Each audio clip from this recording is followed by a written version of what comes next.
warahmatullahi wabarakatuh. Bismillahirrahmanirrahim. Alhamdulillahi rabbil alamin.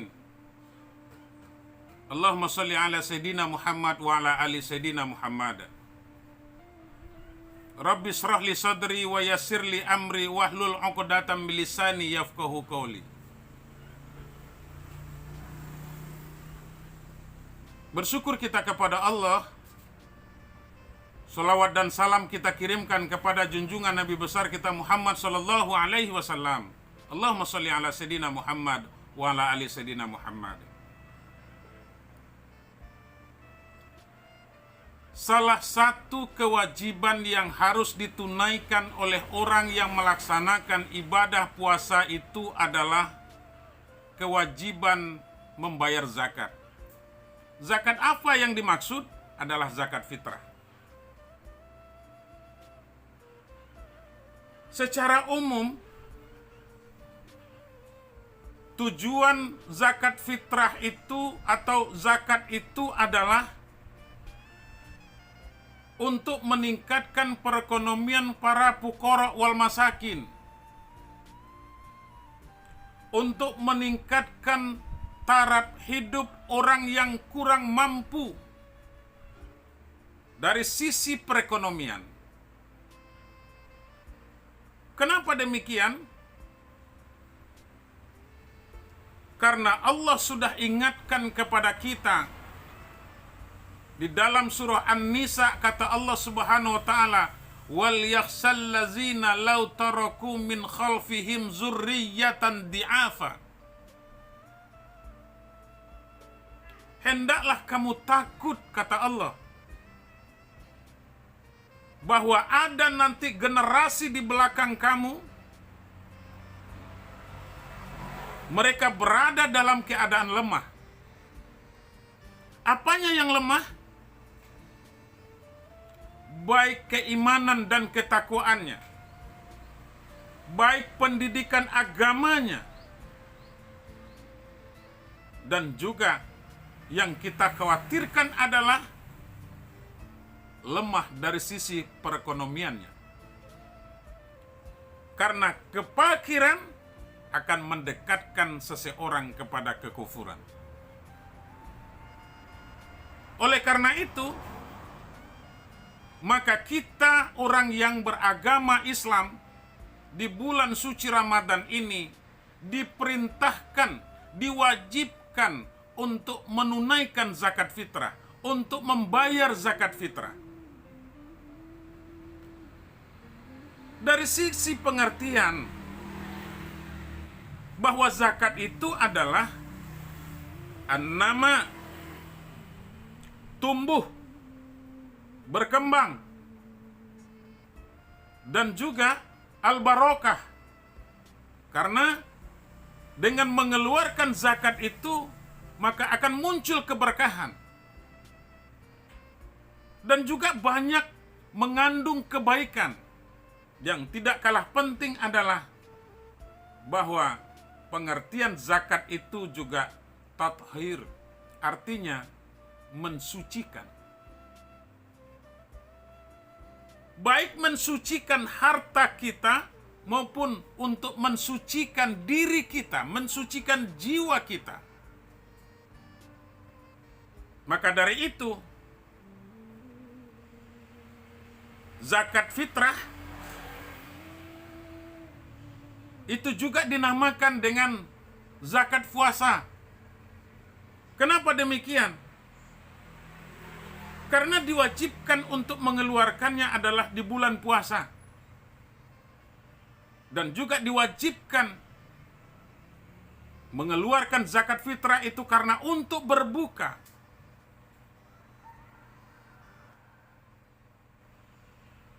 Para soim dan soimat yang dimuliakan Allah,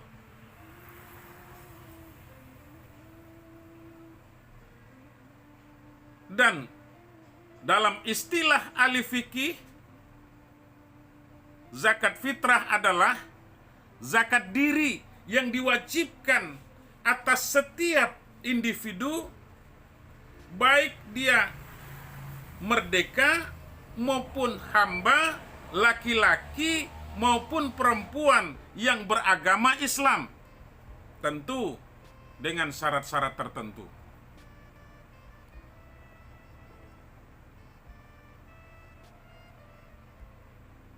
Hadirin yang berbahagia, oleh karena itu tentunya harus kita sadari bahwa di dalam harta kita rupanya masih tersimpan hak orang lain. Inna fi amwalikum hakum maklum lisairi wal mahrum, kata Allah. Dalam harta kamu itu masih ada hak orang lain. Hak siapa itu? Hak orang yang tidak mempunyai apa-apa. Nah, oleh karena itu, para soim dan soimat yang dimuliakan oleh Allah Subhanahu wa Ta'ala, tentu kita harus sadar penting bahwa menunaikan zakat fitrah itu merupakan satu kewajiban yang harus kita tunaikan. Sejak kapan zakat fitrah itu diwajibkan? Awal diwajibkan zakat fitrah itu setelah tahun kedua Hijriah. Ketika diwajibkan ibadah puasa dilaksanakan di bulan suci Ramadan, maka tahun itu juga diwajibkan pelaksanaan zakat fitrah. Kata baginda Rasulullah Sallallahu Alaihi Wasallam yang diriwayatkan oleh Bukhari Muslim, hadis yang bersumber dari Ibnu Umar, bahwa Rasulullah Sallallahu Alaihi Wasallam bersabda, "Faradaz zakatil fitri min Ramadan 'alan nas so'an min tamrin au so'an min sa'ir ala kulli hurin au abdin zakarin au unsa minal muslimin." Kata baginda Rasulullah Sallallahu Alaihi Wasallam, diwajibkan kepada kamu untuk menunaikan zakat fitrah di bulan suci Ramadan. Untuk siapa? Untuk manusia. 1 so' dari kurma dan 1 so' atau 1 so' dari gandum. Kepada siapa diwajibkan? Bagi setiap orang yang merdeka ataupun hamba, laki-laki ataupun perempuan. Yang penting dia beragama Islam.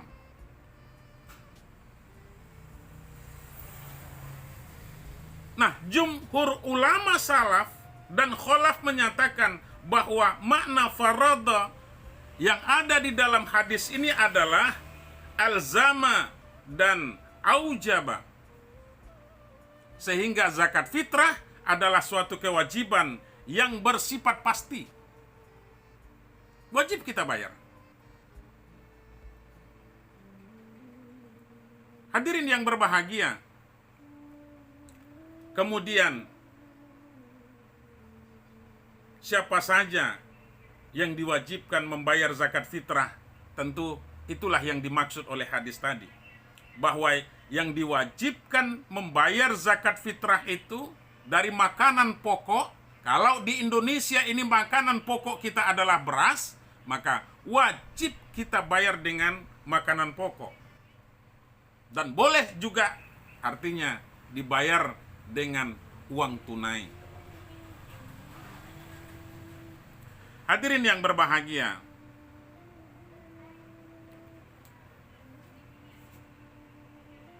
lebih spesifik lagi barangkali, bahwa zakat fitrah itu diwajibkan bagi seorang yang memenuhi beberapa syarat.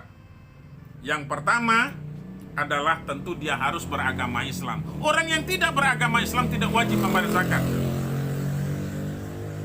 Kemudian yang kedua, orang yang lahir sebelum berakhirnya bulan suci Ramadan. Jadi ketika ada seorang wanita hamil kemudian melahirkan sebelum masuknya Idul Fitri, maka dia wajib untuk membayar zakat fitrah. Kemudian tentu yang ketiga, bahwa orang yang diwajibkan membayar zakat fitrah itu adalah mereka yang mempunyai kelebihan harta dari keperluan makanannya secara pribadi, secara individu, maupun kepada orang-orang yang wajib dinafkahinya. Oleh karena itu, orang yang tidak mempunyai kelebihan harta, maka dia tentu tidak wajib untuk menunaikan zakat fitrah ini.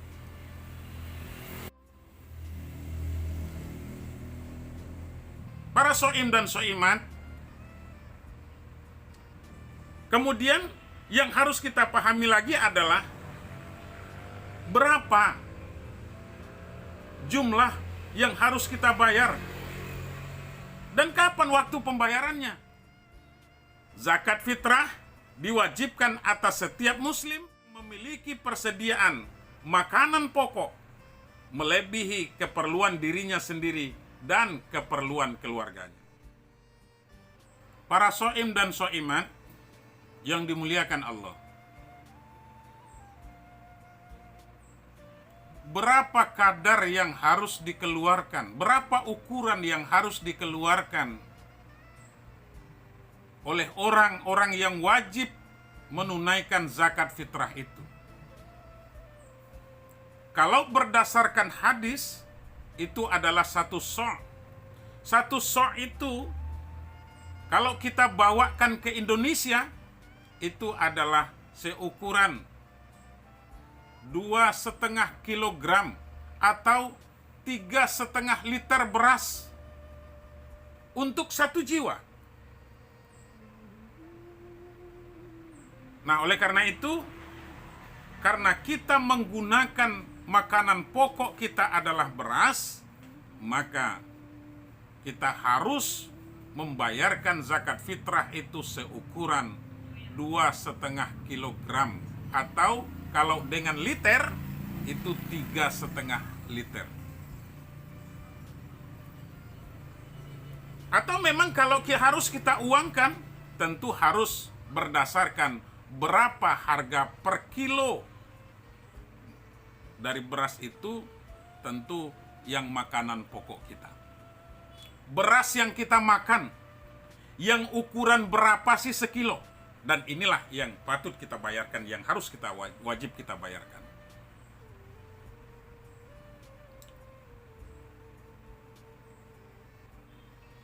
Para soim dan soimat, di mana saja yang dimuliakan oleh Allah Subhanahu wa Ta'ala. Nah, setiap muslim yang apabila sudah memiliki persyaratan tersebut, maka hendaklah dia mengeluarkan zakat fitrah itu.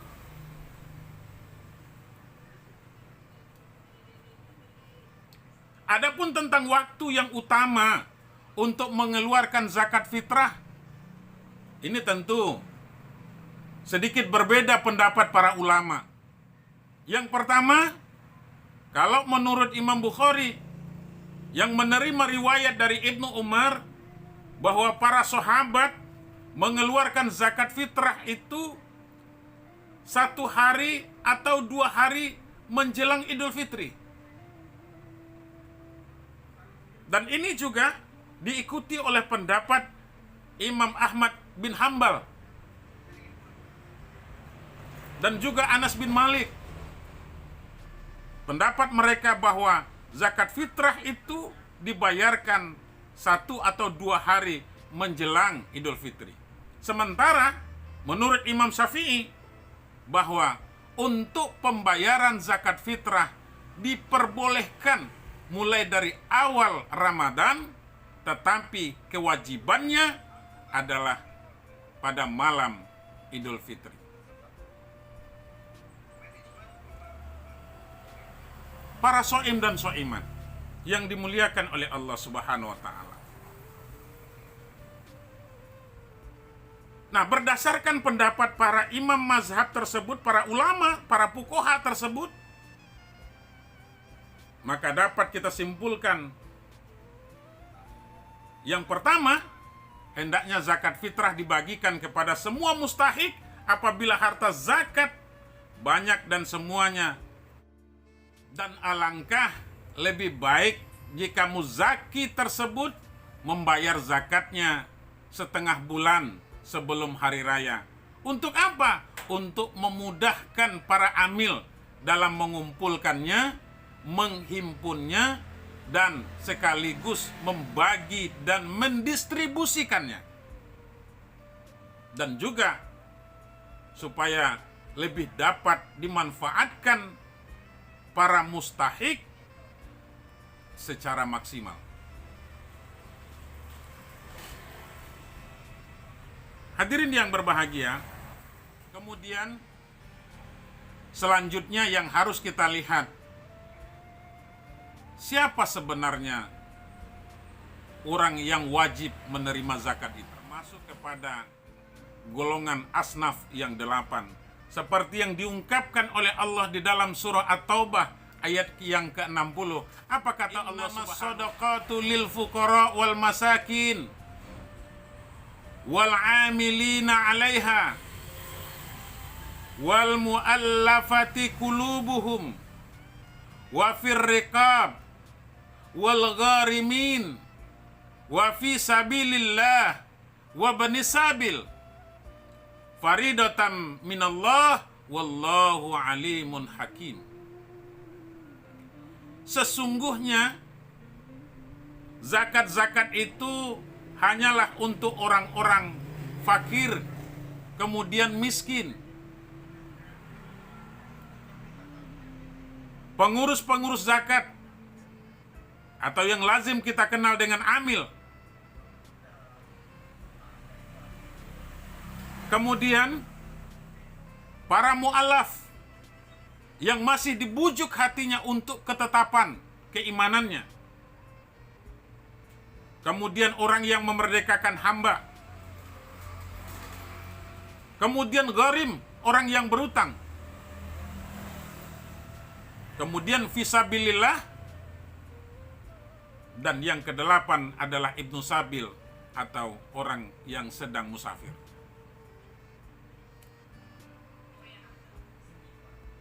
Hadirin yang berbahagia, pada ayat tersebut kepemilikan semua zakat oleh kelompok-kelompok itu dinyatakan dengan pemakaian huruf lam. Artinya lil fuqara wal masakin, diperuntukkan hanya untuk fakir miskin dan kepada yang lainnya. Sekarang kita coba melihat bagaimana sih kriteria orang-orang yang berhak menerima zakat fitrah itu. Yang pertama adalah fakir. Fakir merupakan kelompok pertama. Menurut fuqaha, Imam Syafi'i mengatakan bahwa fakir itu orang adalah yang penghasilannya di bawah dari kebutuhannya. Artinya tidak sampai setengah dari kebutuhannya. Penghasilan perharinya itu dikategorikan kepada orang fakir. Kemudian yang dikatakan orang miskin adalah orang yang kebutuhannya, orang yang penghasilannya itu tidak mencukupi sesuai dengan kebutuhannya, dengan standar kebutuhannya. Kita berikan contoh. Kalau umpamanya kebutuhannya per hari itu adalah 50.000, maka penghasilannya itu tidak sampai kepada 50.000. Mungkin hanya berkisar antara 30 sampai kepada 40.000. Maka ini dikategorikan kepada orang miskin.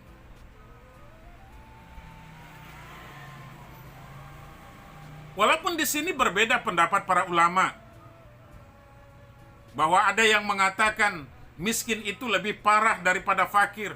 Ada yang mengatakan fakir itu lebih parah kehidupannya daripada orang miskin.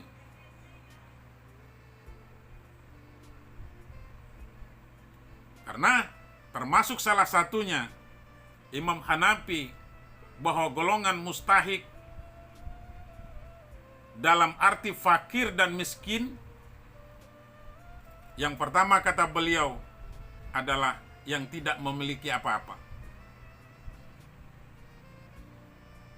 Kemudian yang kedua, yang mempunyai rumah, barang atau perabot yang tidak berlebih-lebihan.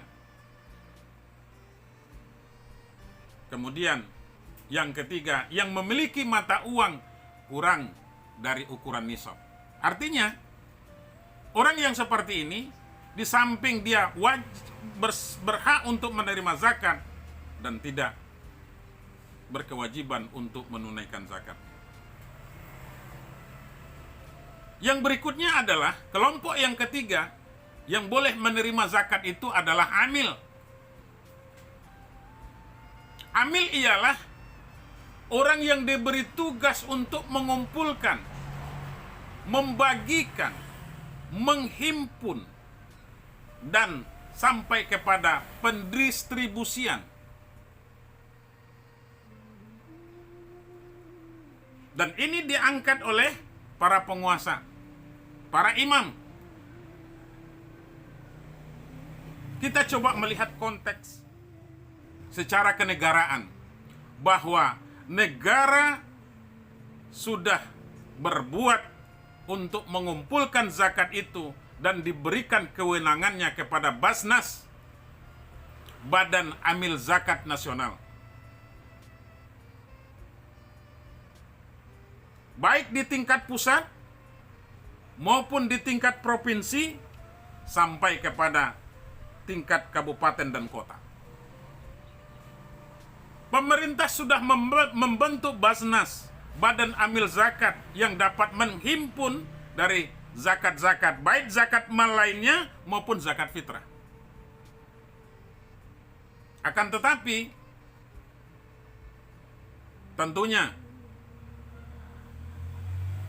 jangkauan dari Basnas ini terkadang yang tidak meliputi kepada seluruh pelosok penjuru tanah air ini.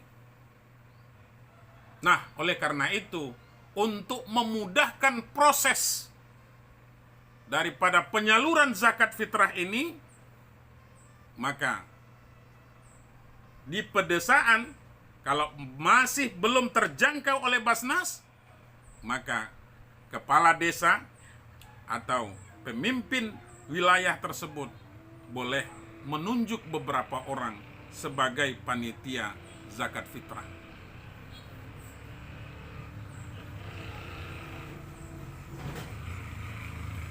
Nah, oleh karenanya, ketika mereka yang telah ditunjuk oleh pemimpin setempat untuk menghimpun, kemudian mulai dari pendataan sampai kepada penerimaan, pengumpulan, sampai kepada pendistribusian, kepada mereka juga diberikan hak. Apa haknya? Haknya mereka diberikan upah dari zakat itu sendiri.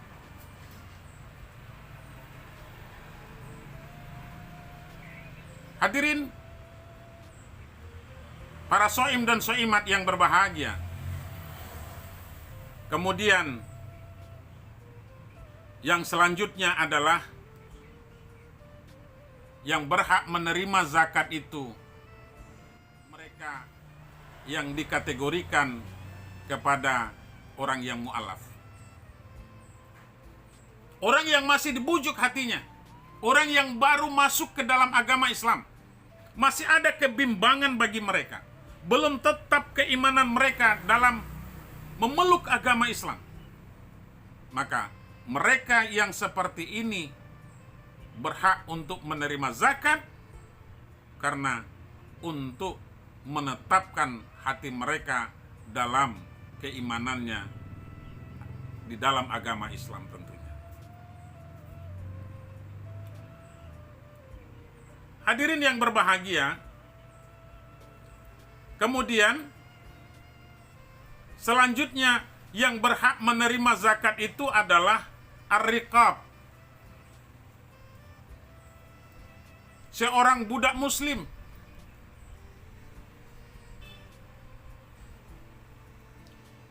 yang telah dibuat perjanjian kepada tuannya bahwa dia akan dimerdekakan.